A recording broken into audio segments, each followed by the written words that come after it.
Shalom, senang berjumpa kembali di channel Getsemani Ministry, tempat di mana kita bertumbuh dalam pengenalan firman Tuhan. Saat ini kita akan mendengarkan pembahasan secara ekspositori dari kitab Yoel pasal yang kedua ayat 28 sampai dengan ayat yang 32 sebagai epistel di Minggu Pentakosta 8 Juni 2025. Sebelumnya mari kita bersatu dalam doa. Firman-Mu adalah kebenaran yang memberikan pengertian bagi kami, untuk kami dapat mengikuti Engkau dalam hidup kami. Dengan Roh-Mu yang kudus, bukalah pengertian kami untuk memahami kebenaran-Mu. Dalam Kristus Yesus kami berdoa. Amin. Kitab Yoel pasal yang kedua, 28-32, demikian firman Tuhan. Kemudian daripada itu akan terjadi bahwa aku akan mencurahkan Roh-Ku ke atas semua orang manusia. Maka anak-anakmu laki-laki dan perempuan akan bernubuat. Orang-orangmu yang tua akan mendapat mimpi, teruna-terunamu akan mendapat penglihatan-penglihatan.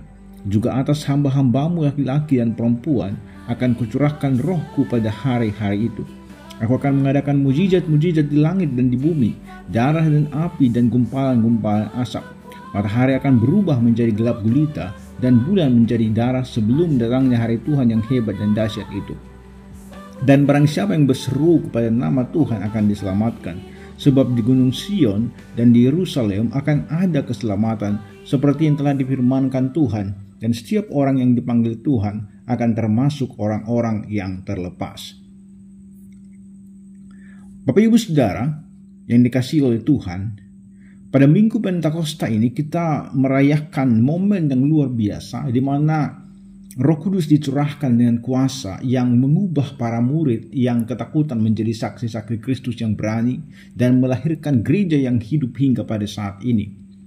Kita bisa membayangkan bagaimana api Roh Kudus turun seperti lidah api, angin bertiup kencang dan orang-orang dari segala bangsa mendengar kabar baik dalam bahasa mereka sendiri. Itulah kuasa Pentakosta, dan itu bukan sekedar cerita masa lalu, tetapi janji Allah yang tetap hidup bagi kita sampai dengan saat ini.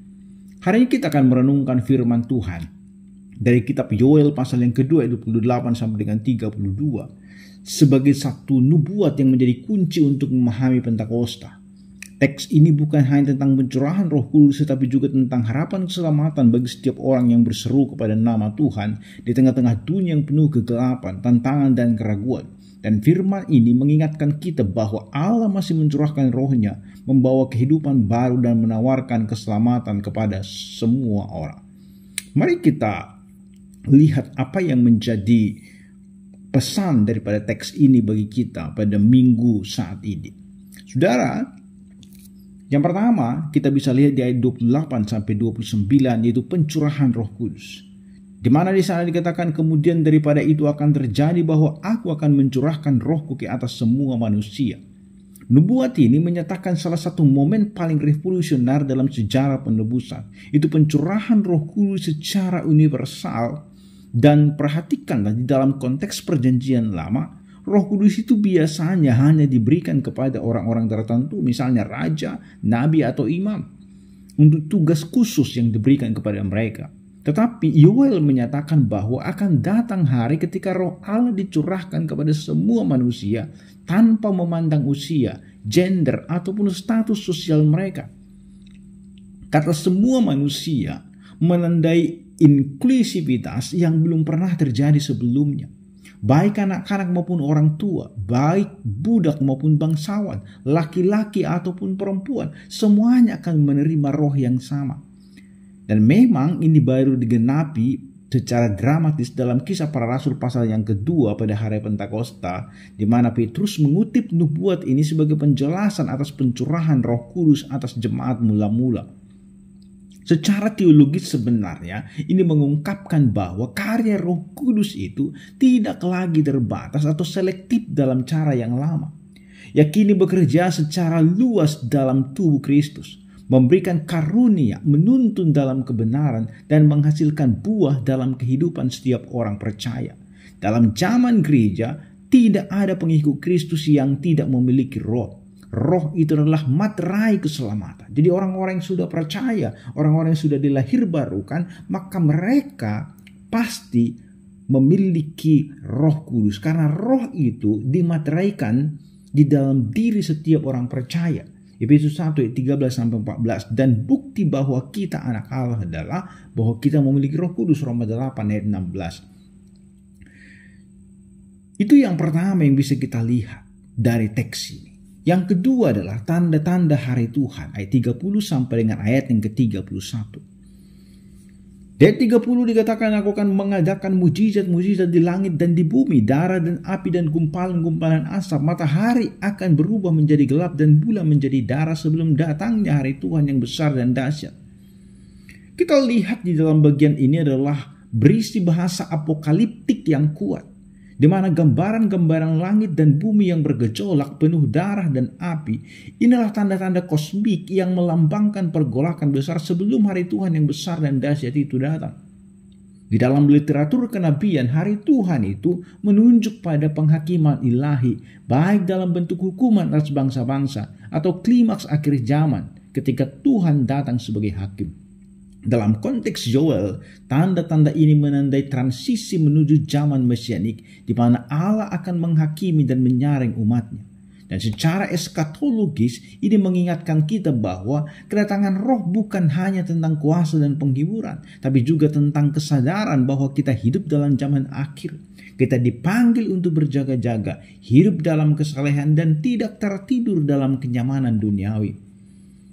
Ingatlah bahwa di dalam konteks modern, sesungguhnya api dan asap bisa dibaca secara simbolik sebagai krisis dan kekacauan global yang menggetarkan dunia, di mana ada perang, bencana alam, kekacauan moral, semuanya menjadi pengingat bahwa dunia ini sedang menuju klimaksnya.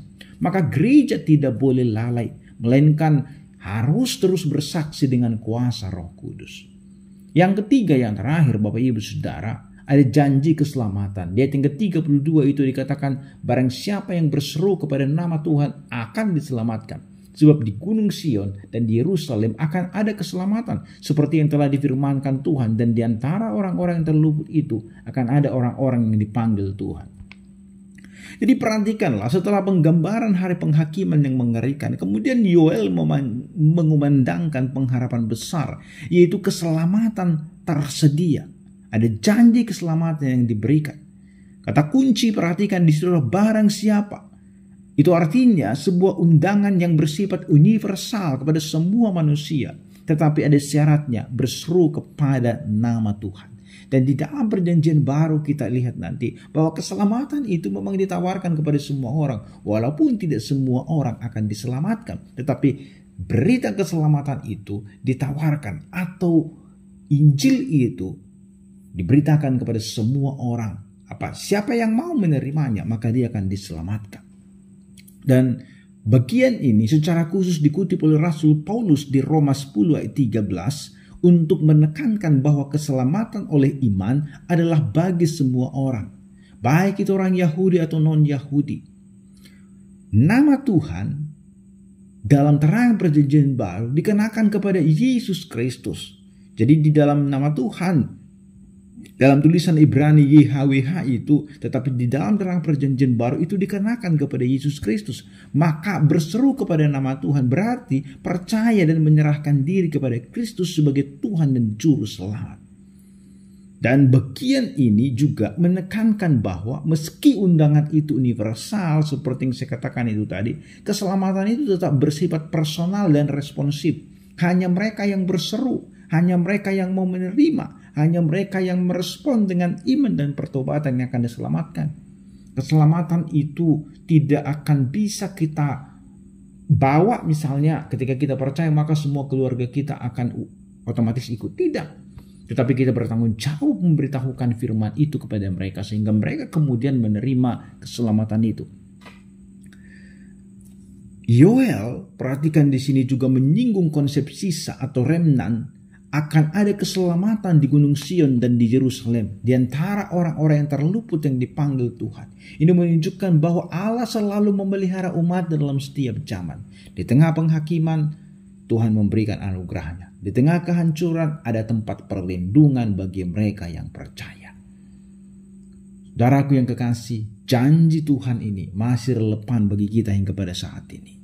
Di dalam dunia yang penuh dengan ketakutan dan ketidakpastian, kita memiliki jaminan bahwa barang siapa yang berseru kepada nama Yesus akan diselamatkan. Pertanyaannya, Apakah kita sudah menerima keselamatan itu? Dan apakah kita yang sudah menerima keselamatan itu membagikan kabar baik itu kepada orang lain? Oleh karena itu, di Minggu Pentakosta ini, firman Tuhan dari Yoel ini mengingatkan kita untuk hidup dalam kuasa Roh Kudus. Biarlah api Roh Kudus itu terus mengobarkan hati kita. Mari membuka hati kita supaya Roh Kudus terus berkarya di dalam kehidupan kita. Dan mari persiapkan hati kita untuk hari Tuhan. Yoel menyebutkan tanda-tanda yang mengingatkan bahwa dunia ini menuju kedatangan Yesus kembali. Pentakosta itu bukan hanya perayaan, tetapi juga panggilan untuk hidup di dalam kesiapan. Itu berarti hidup di dalam kekudusan, bertobat dari dosa-dosa, meninggalkan dosa-dosa, dan setia di dalam iman kita. Dan beritakanlah kabar keselamatan itu. Kita yang sudah menerima keselamatan, kita punya tanggung jawab untuk memberitahukan, bersaksi tentang kasih Kristus kepada dunia ini. Amin, mari kita berdoa. Tuhan, kami bersyukur atas kuasa Roh Kudus yang Engkau curahkan pada Pentakosta dan tetap bekerja di dalam hidup kami sampai dengan hari ini. Kobarkanlah api-Mu dalam hati kami, kuatkan iman kami, dan pakailah kami untuk menjadi saksi-Mu di tengah-tengah dunia ini. Kami berseru kepada nama-Mu untuk keselamatan kami, dan kami menantikan hari-Mu yang besar dengan penuh pengharapan. Dalam nama Yesus kami berdoa. Amin.